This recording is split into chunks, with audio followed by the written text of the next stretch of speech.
Moi, j'ai investi plus de 200 millions dans ma maison. Un peu, j'ai investi plus de 200 millions. J'ai fait étage. Ils sont venus, au bout de 30 minutes, ils ne voient plus maison. Moi, je m'occupe de 8 enfants. Moi, j'ai des enfants de mon frère chez moi. Qui va les nourrir? Même pas un seul habit qui est sorti. Ils ont tout détruit.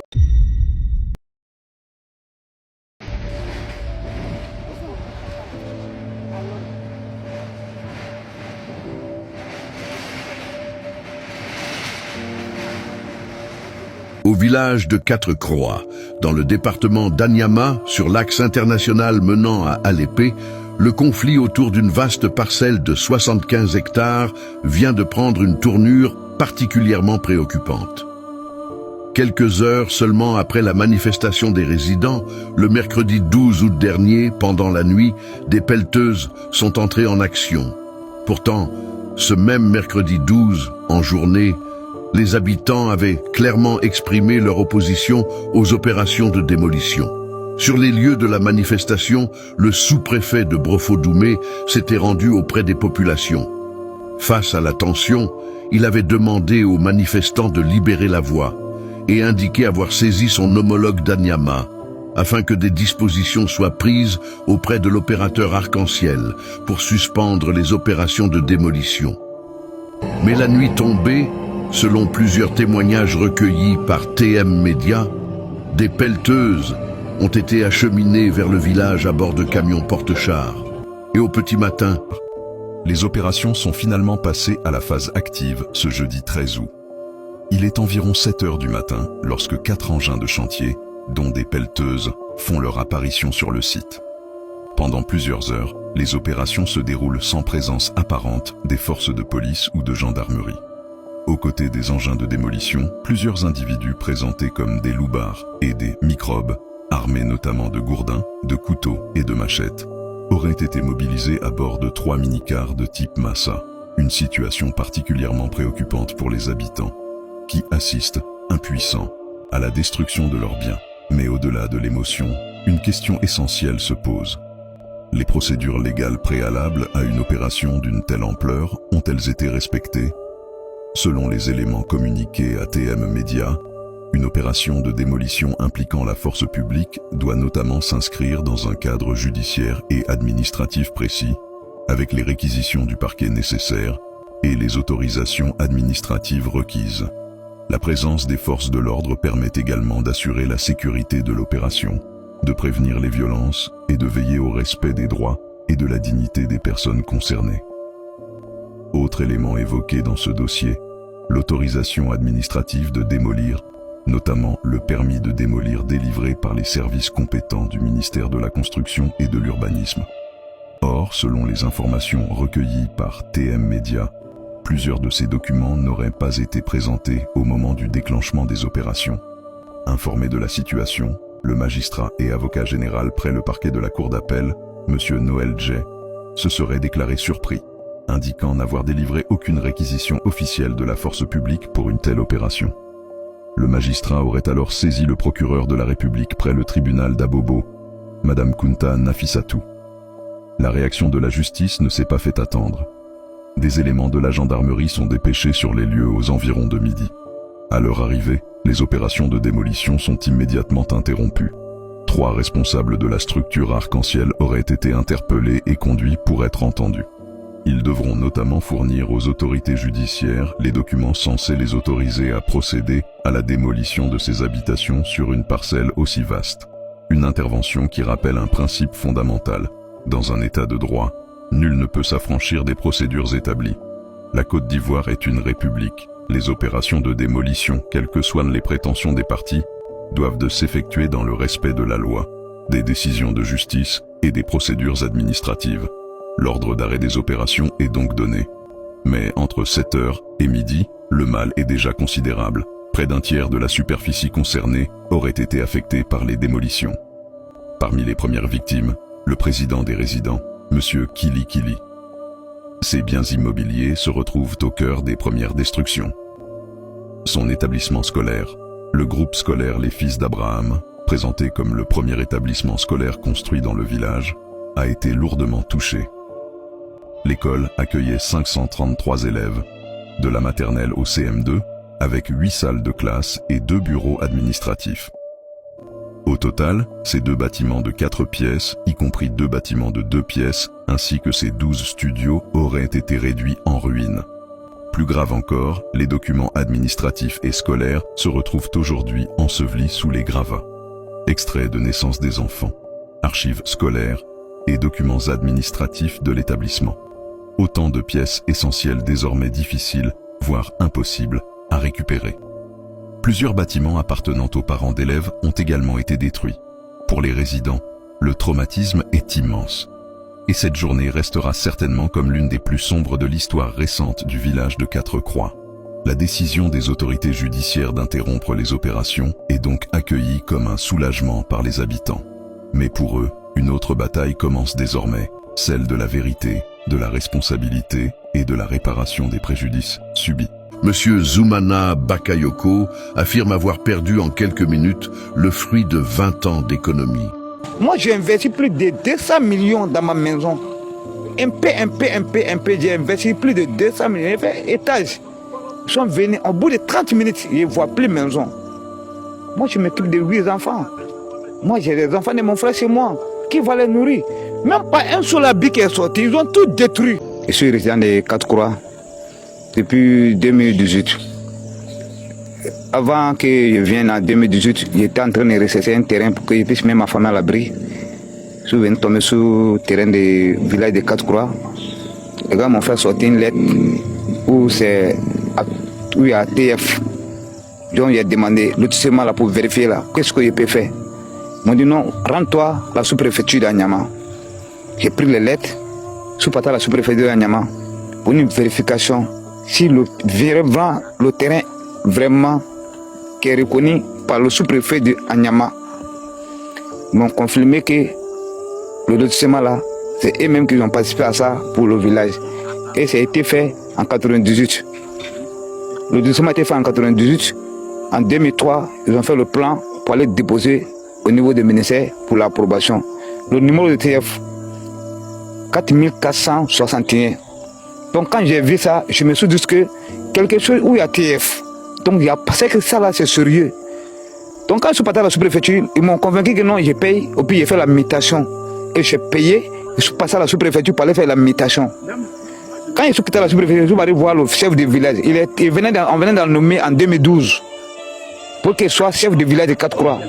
Ils m'ont fait une lettre de village. Donc j'ai pris ces 2 papiers-là pour payer mon terrain. Moi, je suis sûr que la sous-préfecture, où il met son signature là, c'est que ce n'est pas du faux.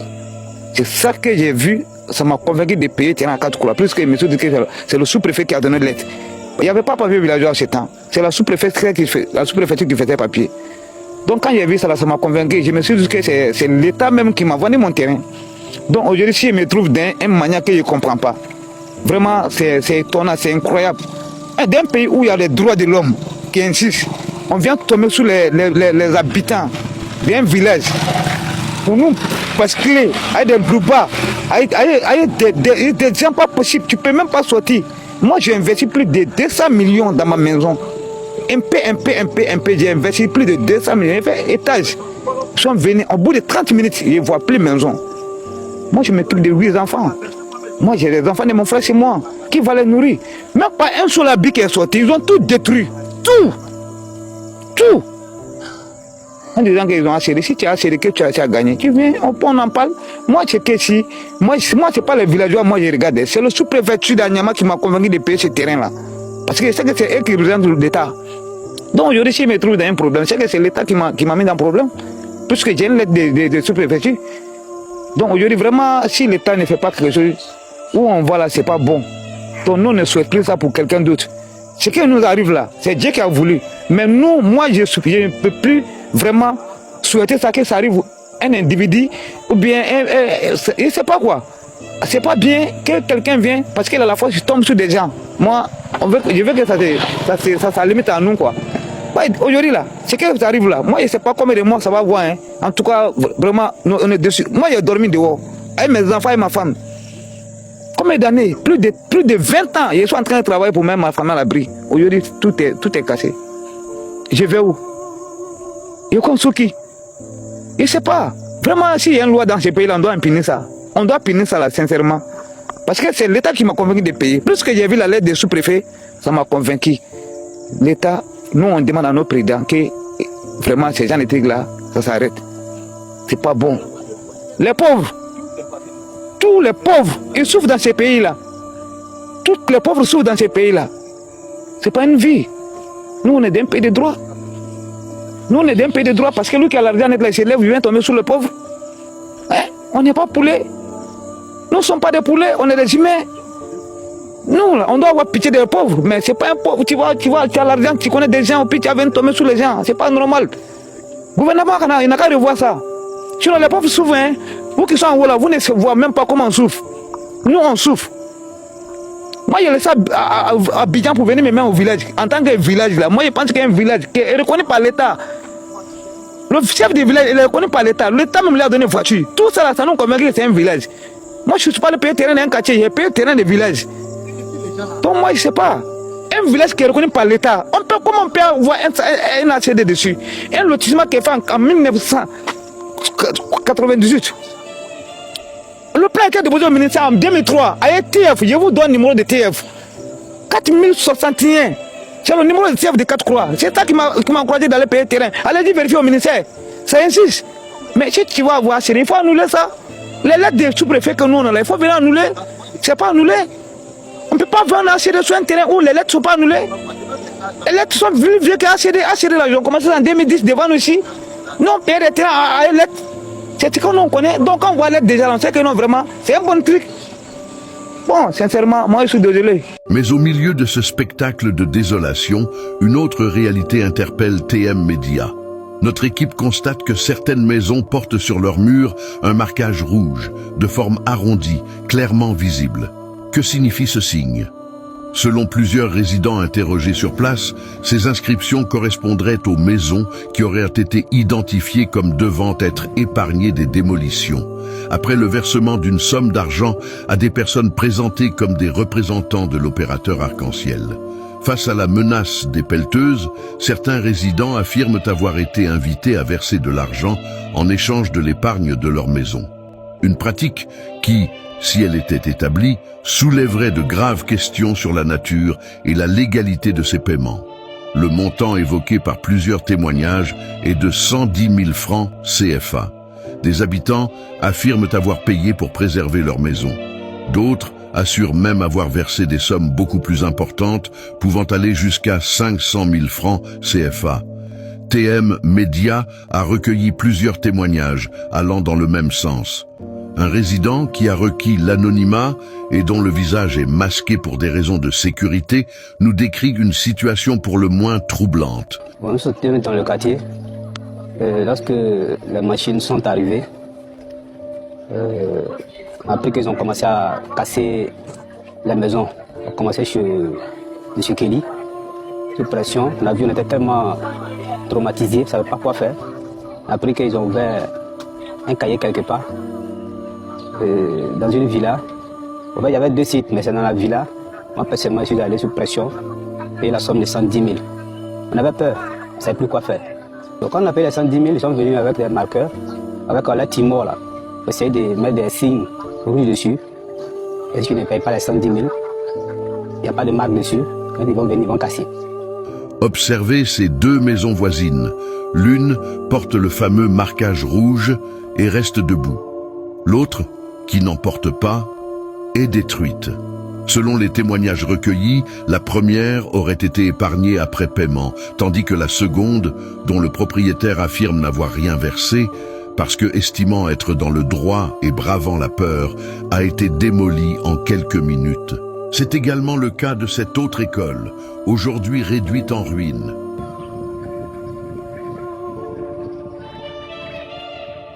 Une situation qui soulève une question majeure. Si ces témoignages sont confirmés, sur quelle base juridique un paiement pourrait-il déterminer qu'une habitation doit être détruite ou au contraire épargnée?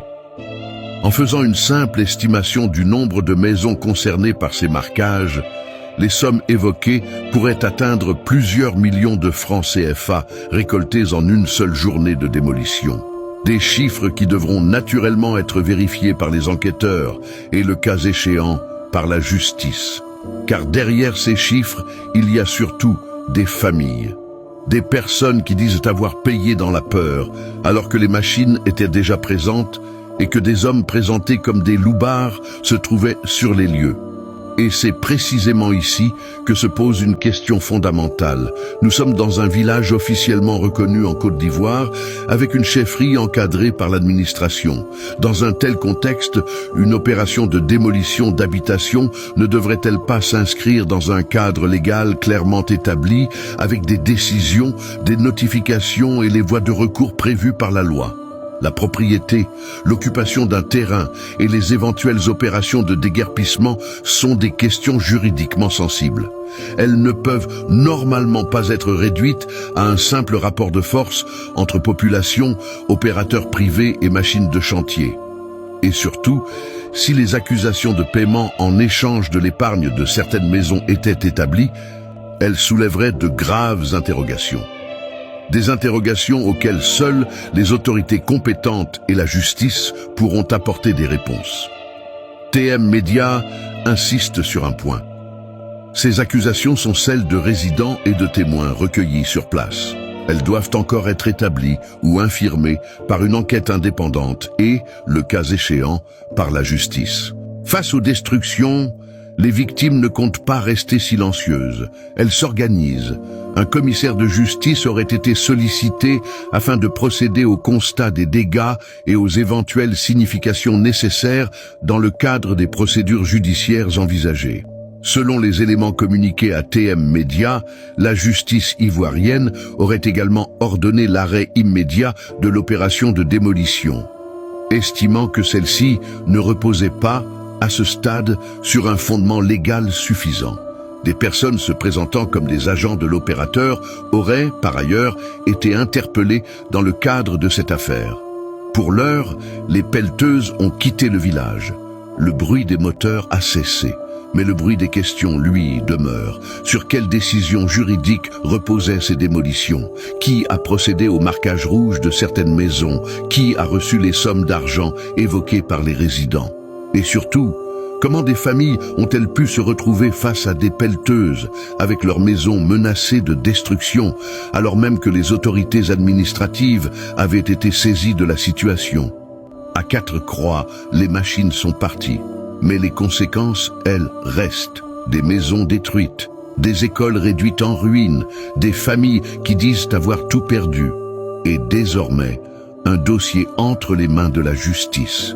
L'enjeu n'est plus seulement celui d'une parcelle de 75 hectares, il s'agit désormais de déterminer ce qui s'est réellement passé. Sur quelle base légale les démolitions ont été engagées, et de déterminer si des pratiques financières illégales ont effectivement accompagné l'opération. La justice devra donc faire toute la lumière sur cette affaire, car dans un état de droit, un conflit foncier ne peut être réglé ni par la peur, ni par la force, ni par les pelleteuses.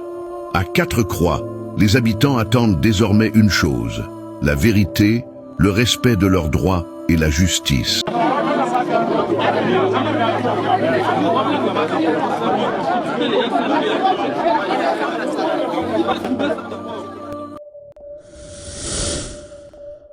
Mais je ne parle pas, parce que je voulais voir jusqu'où l'Ivoirien pouvait aller dans sa soumission, dans son zombisme. Alors, camarades peuple d'Afrique, peuple de Côte d'Ivoire, citoyens du monde, mes chers frères et sœurs, peuple du Liptako groupe, soyez salués en vos rangs, grades et qualités. Frère, Romain, l'heure est grave. Vidéo là, partagez-la au maximum. Parce que il y a beaucoup de vérités qui seront dites. D'autres vont aimer, d'autres ne vont pas aimer. D'autres même vont m'insulter, y compris ceux de notre camp. D'autres vont m'insulter. Mais les vérités là, il faut les dire. Et on ne va pas se taire là-dessus. On doit dire. Depuis le 10 août, j'ai suivi de l'arrestation du prophète jusqu'à aujourd'hui. J'ai su les événements qui tournent autour de cette arrestation-là. ceux qui parlent, ceux qui soutiennent, ceux qui ne soutiennent pas, ceux qui l'attaquent. Je suis tout. Mais je ne parle pas. Parce que je voulais voir jusqu'où l'Ivoirien pouvait aller, d'accord, dans sa soumission, dans son zombisme. Jusqu'où on pouvait aller. La Côte d'Ivoire est le seul pays de mémoire où on arrête un homme de Dieu de la trempe de David et Jérémie et puis personne parmi ses fidèles ne manifeste. Même un seul parmi ses fidèles n'est sorti dans les rues pour manifester. J'ai dit ouais, on a atteint un autre niveau en Côte d'Ivoire. Aujourd'hui, il faut le dire, une partie du peuple ivoirien est devenue comme une pièce, d'accord, remplie de casseroles, de vieilles casseroles. Et dès qu'on jette un objet là-dedans, après, c'est fini. Rien, aucune réaction. Tu jettes, tu prends caillou, tu jettes dans la pièce nette, les vieilles casseroles là. C'est comme ça une partie du peuple de Côte d'Ivoire est devenue. C'est-à-dire que du bruit dans le vide. Du bruit dans le vide. Mais, quand on parle de cette partie du peuple de Côte d'Ivoire, il faut donner l'identité de ceux qui abrutissent. C'est des franges de la population ivoirienne. Il faut identifier ceux qui abrutissent. C'est des franges du peuple de Côte d'Ivoire. En réalité, c'est les mêmes pasteurs, les mêmes imams qui abrutissent une frange de la population ivoirienne. Comment? Toi, tu vas t'asseoir à l'église pour dire non, Dieu va faire cela, Dieu va régler leur compte. Regardez seulement, soyez patients. Dieu va régler leur compte. C'est Dieu seul qui peut régler leur compte. C'est Dieu seul qui peut faire. Et puis, les fidèles disent Amen, Amen, Amen, Amen. Les imams disent intoléralement, laissons à Dieu, c'est Dieu qui peut gérer, c'est Dieu qui s'occupe d'eux, c'est Dieu qui va s'occuper d'eux. Voilà le poison d'une frange de la population ivoirienne. Bon, aujourd'hui, Pasteur Jérémie, je te soutiens de toutes mes forces. Tu as toute ma solidarité. Mais il faut qu'on se dise la vérité. Vous n'avez pas passé tout votre temps à abrutir vos fidèles en leur disant que c'est Dieu qui va descendre pour venir faire. Bon, voilà maintenant, Dieu est venu toi voilà maintenant, ils sont venus toi te prendre pour te mettre en prison. Ils t'ont torturé et ils t'ont mis en prison. Au lieu que tes fidèles se mobilisent pour faire du bruit, pour faire du vacarme, pour faire du tapage, afin qu'on te libère, comme tu leur as dit, c'est Dieu qui va faire. Alors tes fidèles, ils se réunissent dans l'église et ils prient pour que Dieu te fasse libérer. Pour que Dieu te protège et que Dieu te fasse libérer. Sinon, eux, ils ne peuvent rien. C'est Dieu qui peut tout. Donc, voilà, maintenant, ils sont là. Toi, tu es là. Vous connaissez ces deux messieurs-là? Malcolm X, Martin Luther King. Malcolm X était imam. Parce qu'il était dans le groupe, dans le mouvement de Ali Mohammed, Nation of Islam. Il était dans ce mouvement-là. Il était un haut cadre de ce mouvement. Il faisait prier les fidèles. Il est même parti à la Mecque. Et c'est le papa de Tariq Ramadan qui était son guide à la Mecque, qu'il a reçu à la Mecque. Malcolm X. Martin Luther King. On l'appelait pasteur Martin Luther King. Il a été pasteur à 25 ans en 1955. L'église baptiste d'Atlanta. Il était pasteur là-bas avec son papa. Et son papa l'a laissé, il est devenu pasteur. Quand Rosa Parks a refusé de céder la place dans le bus à la femme blanche. Elle a refusé de se lever pour céder la place aux blancs dans le bus. C'est-à-dire que la ségrégation était institutionnalisée. C'était des lois qui étaient votées dans beaucoup d'États américains. C'est-à-dire que dans ces États-là, quand blanc rentre dans le bus et qu'il n'y a pas de place, toi le noir, tu dois te lever, tu vas au fond et tu laisses la place aux blancs. Vous comprenez? Quand Rosa Parks a refusé et que Rosa Parks a été arrêté, c'est Martin Luther King avec son mouvement américain des droits civiques. C'est lui, Martin Luther King, qui a mobilisé ses camarades et ils ont boycotté les bus aux États-Unis. Vous comprenez ça? Ils ont boycotté les bus, ils ont boycotté les transports, ils ont organisé des grosses manifestations. La plus grosse manifestation jamais enregistrée aux États-Unis d'Amérique, c'est la manifestation de Martin Luther King avec près de 300 000 personnes. Martin Luther King, il n'avait que 25 ans, 30 ans, il est mort à 39 ans. Il était pasteur. Et il n'était pas le seul pasteur dans le mouvement. Il y avait plusieurs pasteurs qui étaient dans le mouvement, qui luttaient. C'était une lutte politique.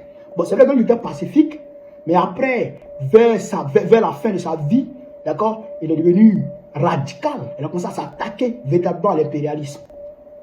Sinon, il luttait simplement pacifiquement pour les droits civiques. De l'autre côté, Malcolm X, lui, il luttait. C'est les Malcolm X là qui ont dégagé l'idée des Black Panthers, c'est-à-dire de se défendre, de créer une armée aux États-Unis d'Amérique pour se dresser contre le Ku Klux Klan, contre les racistes décomplexés, les officiers racistes décomplexés qui tiraient sur les noirs quand on les voit dans la rue. C'est-à-dire qu'on te tire dessus parce que tu es noir. Et ça n'a pas qu'il part. Malcolm X étant imam, Martin Luther King étant pasteur, se sont dressés contre ça. Mais aujourd'hui, vous voyez votre peuple, il est en train de souffrir. Il meurt de faim. Abidjan est la ville la plus chère au monde. Vous voyez, on casse les maisons des gens. Vous les imams, vous dites qu'il faut laisser à Dieu. Vous les pasteurs, vous dites qu'il faut laisser à Dieu, c'est Dieu qui va s'occuper de ça. Vous là, vous êtes plus instruits que Martin Luther King ne l'a été. Vous êtes plus instruits que Malcolm X ne l'a été. Vous êtes plus instruits que Marcus Garvey ne l'a été. Celui-là qui s'est fait appeler de Black Moses, le Moïse noir.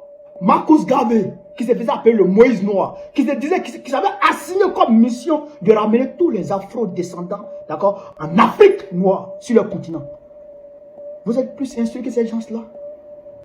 Hein?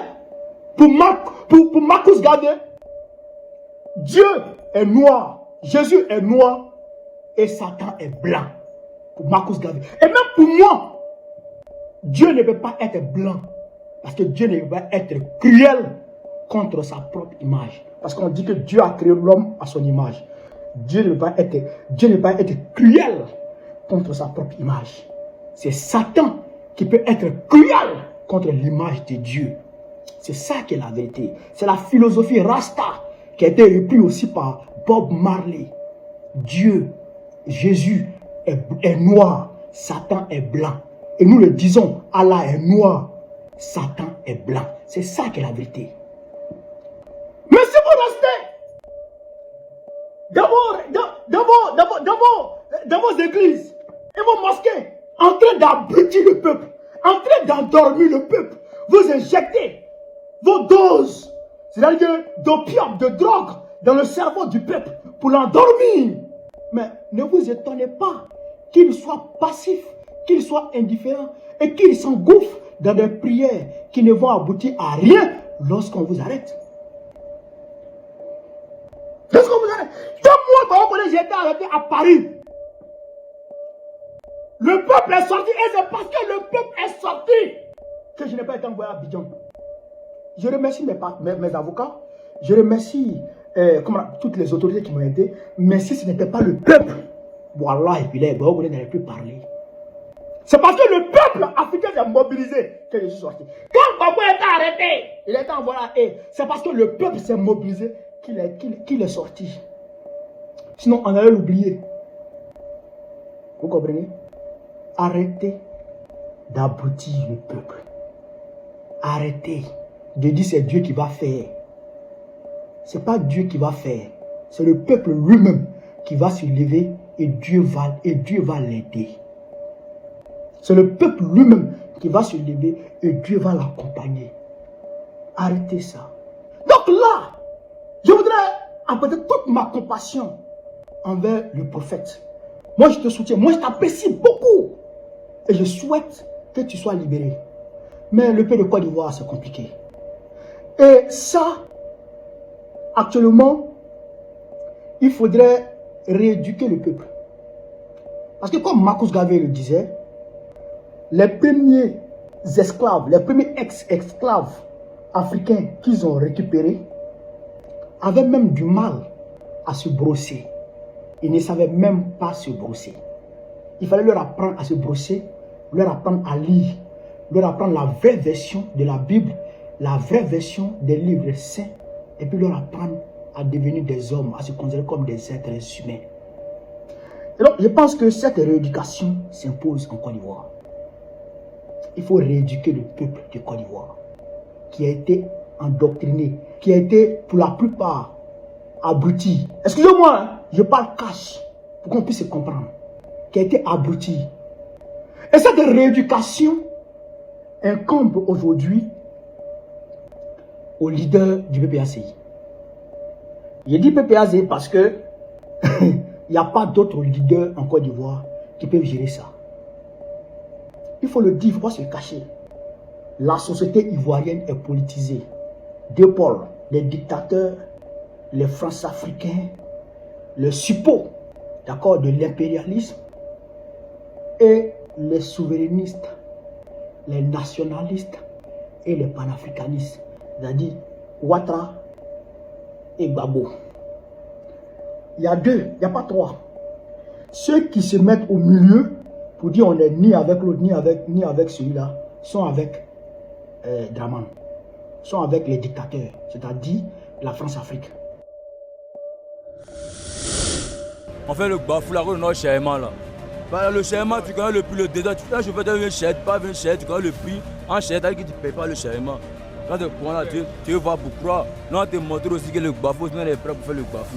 Ben, c'est dans ça, non, tabac. Voilà, si tu es Milan, non, tu montres que nous aussi, on est là pour rien, si Milan. Bonjour, bonjour. Ouais, bonjour, bonjour. On dit quoi, ça va? Ça va tranquille. On est à qui? On a un petit site terrasse à Bobo. À Bobo, non. Ouais. Ici, on a à Bobo complet. Il y a Bobo la 4, toujours. À Bobo la 4? Oui, toujours. Il y a fort. Dis-moi, tu fais quel barra ici? Non, il est syndicat. Syndicat. Syndicat des Bagaman, tout ça. Tout ce qui est syndicat de nous.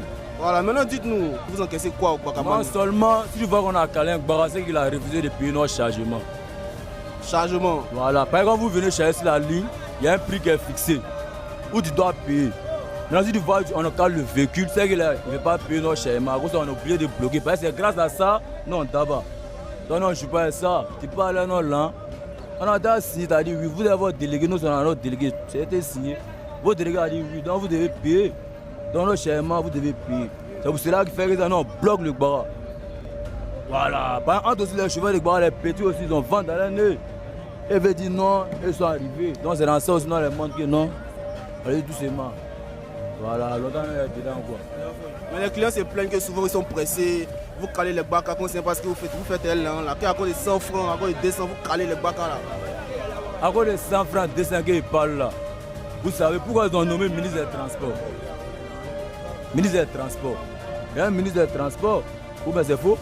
Voilà. Donc ils vont parler de ça. Là, ça là, c'est à l'État aussi. L'État aussi mange sur ça. Ça sert à quoi? Écoutez, quand on dit le délégué, c'est quoi? C'est pour mettre de l'ordre. Par exemple, il peut y avoir un problème. Vous avez le véhicule, il peut y avoir un problème. C'est cet argent, on met de la caisse, on peut se dire ça. Ah, le chauffeur, il y en a dépense de 100 000. Ah ouais, 50 000. Donc vous, votre délégué, si vous complétez, vous faites les dépenses. Donc là, quand on prend là, c'est pour aider les chauffeurs, c'est pour faire les trucs, quoi. Quand il y a un problème, besoin. Tu pars, ta femme peut être enceinte, tu n'as pas les moyens. Puis venir à la gare, ah voilà, ça t'a mis à tel problème. L'utilisation, c'est aider la personne. Voilà. Mais souvent on dit que quand c'est comme ça, quand les chauffeurs refusent de payer, il y a bafou, il y a pas là, quoi. C'est ce qui a dit le bafou qui fait que là, on fait le bafou là, on a le chèvement là. Bah, le chèvement, tu connais le prix, le désert, tu fais un chauffeur, tu veux cher, tu pas bien cher, tu connais le prix. En cher, tu ne payes pas le chèvement. Quand tu vas beaucoup, nous on te montre aussi que le bafou, sinon on est prêt pour faire le bafou. Ben c'est dans ça, non, d'abord. Voilà, si tu es Milan, on te montre que nous aussi on est là pour rien si Milan. Nous avions dit, on n'a pas peur aussi, on est prêt, puis on est là. Voilà, c'est pas peur non. On a des camps qui t'ont monté sur nous pour laisser ça champion. Voilà, après tout on a trisé, c'est pas qu'on a peur. Hein. Voilà, si tu as commencé à laisser ça. Voilà, nous on est prêt, puis on est là. Combien vous prenez les chauffeurs et tout ça? Vous prenez combien les chauffeurs? Non, chèrement c'est 600, tu prends de 300, 600. Il y a combien de places dans le Gbara? Imagine 300, maintenant on prend 600. Tu as vu que c'est pas trop loin. Voilà, en science. Donc, qu'est-ce que tu peux dire aux clients qui se plaignent, aux chauffeurs qui gongronnent sur la position, que le syndicat ne sait pas ce qu'ils font, on ne sait pas comment même, ils vont bloquer fauteuil à cause de jet, à cause de Togo, à cause de sang, il y a bafou, tout ça là. Qu'est-ce que tu peux leur dire? C'est que nous on peut dire aux passagers, faut pas, ils vont penser du mal envers les syndicats. Seulement que ce n'est pas nous, c'est les chauffeurs, les apprentis eux-mêmes. Si dans notre argent tranquillement, on n'aura jamais de bafou. Voilà, il n'y aura jamais de bafou. C'est quand ils révisent les pays, nos schémas, nous on fait le bafou. Nous on est là pour mettre de l'ordre. Si tu fais le désordre, non, si on te montre que nous on n'est pas là pour le désordre, on est là pour mettre de l'ordre. Voilà, sinon on ne bloque pas le Gbara. Si tu vois qu'un Sénégal s'impose devant un Gbara, c'est qu'il s'agit que le chauffeur ne va pas payer son argent complet. C'est à cause de ça il arrête le Gbara. Voilà.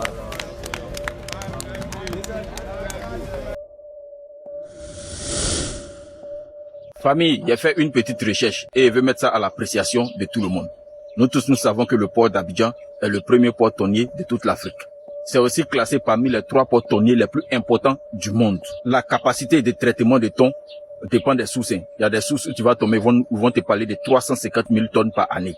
Il y a d'autres sources où on parle de 400 000 tonnes par année. Donc c'est pas quelque chose à négliger. Malgré que la Côte d'Ivoire soit le premier port tonnier d'Afrique, et que ce port tonnier-là est un port très important au niveau mondial. La Côte d'Ivoire n'a même pas un seul bateau tonnier. Un seul bateau qui puisse aller en haute mer pour aller pêcher du thon. La Côte d'Ivoire ne dispose d'aucun bateau. Donc moi, ici, allé faire mes recherches pour chercher à savoir combien coûte un bateau tonnier seineur. Et ça varie de 47 millions d'euros à 80 millions d'euros. C'est-à-dire nouveau, hein. Il a converti 47 millions d'euros en francs CFA. Ça fait 30 milliards et quelques.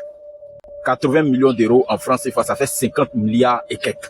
Donc moi, je me pose la question de savoir que la Côte d'Ivoire ne dispose pas de 30 milliards ou bien 50 milliards pour s'acheter un bateau qu'elle va envoyer en haute mer pour aller faire sortir le thon, pour que ce thon-là puisse vendre ça au reste du monde. Pourquoi la Côte d'Ivoire, au lieu d'avoir ses propres bateaux, préfère prendre 2 milliards avec l'Union européenne pour que l'Union européenne exploite nos eaux pendant 4 ans. Pourtant, un seul bateau peut coûter 30 milliards, 50 milliards. Pourquoi? Pourquoi la Côte d'Ivoire décide de prendre un prêt de 30 milliards auprès de la BOAD pour acheter des caméras vidéo protection? Pourquoi? Dans la ville, il faut avoir des priorités. Et je pense que acheter des caméras pour surveiller les gens, ce n'est pas une priorité. Puisqu'on dit que le pays est sécurisé. L'indépendance vient de finir. On a vu comment la Côte d'Ivoire est armée. Comment la Côte d'Ivoire a des drones, la Côte d'Ivoire a des hélicoptères, a des avions de chasse, la Côte d'Ivoire a tout pour sécuriser le pays. Mais pourquoi aller dépenser 30 milliards encore dans les caméras de surveillance? Pendant qu'on n'a même pas de bateaux au port pour aller faire sortir nos thons dans nos eaux. On préfère aller donner ça à l'Union européenne pour prendre 2 milliards pour 4 ans. Est-ce que ça c'est sérieux? Et cette vidéo que je suis en train de faire là, il y a dit État de Côte d'Ivoire. Je ne suis pas en train de pointer du doigt un parti politique. Il dit État de Côte d'Ivoire. Donc ça veut dire depuis le président Oufoué jusqu'à aujourd'hui, ça a toujours été comme ça. Voilà, il faut qu'il fasse cette précision parce qu'il y a des gens qui aiment tout mélanger. C'est l'État de Côte d'Ivoire. Pourquoi est-ce que l'État de Côte d'Ivoire ne peut pas s'offrir même des bateaux et préfère donner ce contrat-là à l'Union européenne pour quel prix même? 2 milliards pour 4 ans. Pourquoi est-ce que l'État de Côte d'Ivoire préfère mettre 30 milliards dans les caméras de surveillance que de prendre les 30 milliards pour aller s'acheter un bateau? Ça, ce sont les questions qu'ils me posent. Parce qu'ils n'arrivent pas à comprendre. Comment on peut être premier port tonnier en Afrique, voire même dans le monde, et puis on n'a même pas un seul bateau pour faire la concurrence aux autres? Merci. On est ensemble. C'est ça que je vous ai dit qu'en 2030, ils ne sont même pas Téné Birahima Ouattara au pouvoir. Je vous jure que ceux-là, ils vont nous tuer dans ce pays-là. C'est-à-dire qu'il faut mettre quelqu'un qui a l'horaire du président, qui a reçu la formation du président et qui est un homme qui est doté d'une intelligence dans le domaine de la défense et de la sécurité. Sinon, on est mort. Ces gens-là, ils ont une haine, une rancune revancharde en eux. Si on s'est amusé pour dire non, bon, comme le président Ouattara a dirigé, si on dit son frère n'est qu'à prendre, ça sera comme si c'est un royaume. On s'en fout.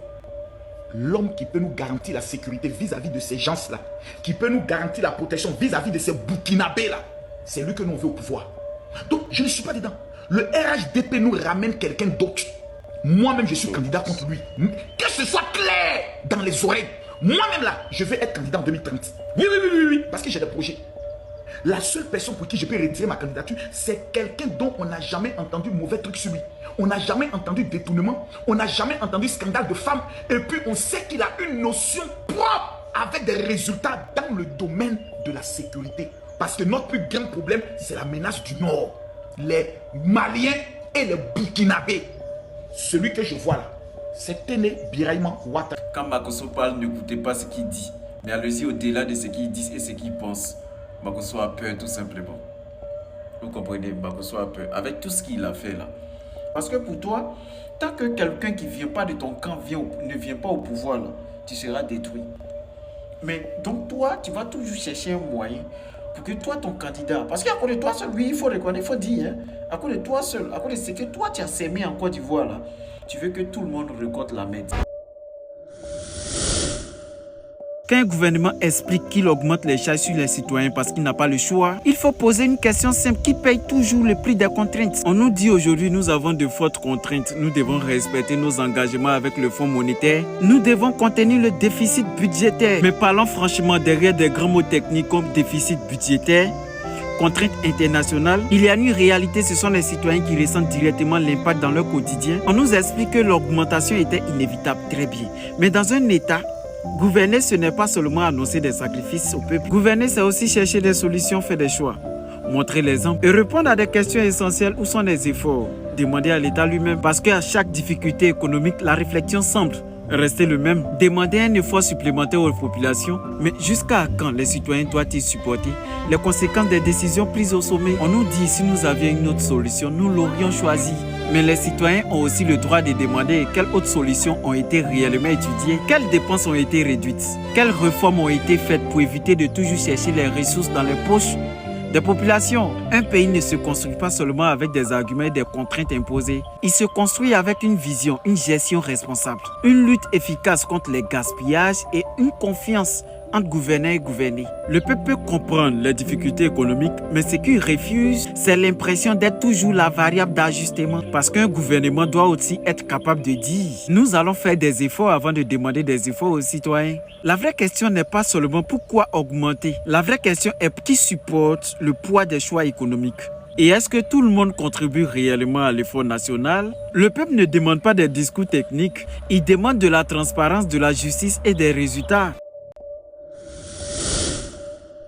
Écoutez, on doit arrêter de raconter des histoires aux Africains. On nous parle de l'indépendance depuis des décennies. On a notre drapeau, nos hymnes nationaux, nos parlements, nos présidents, nos institutions. Mais lorsqu'il s'agit de contrôler nos ressources, de transformer nos matières premières, de fixer les prix de ce que nous produisons et de décider de notre avenir économique, là, bizarrement, notre indépendance devient beaucoup plus compliquée. Et il faut avoir le courage de poser la vraie question. Qui a réellement intérêt à voir une Afrique totalement autonome? Imaginez une Afrique qui transforme son cacao au lieu d'exporter principalement la matière première. Une Afrique qui raffine son pétrole. Une Afrique qui transforme son coton en du vêtement. Une Afrique qui transforme son café, son cacao, son lithium, son anacate, son bauxite, son cuivre et toutes les autres ressources sur place. Une Afrique qui contrôle ses machines, ses médicaments, ses véhicules, ses équipements. Une Afrique qui contrôle ses chaînes de production. Une Afrique qui crée suffisamment d'emplois pour que sa jeunesse n'ait plus besoin de risquer sa vie pour chercher ailleurs ce qu'elle ne trouve pas chez elle.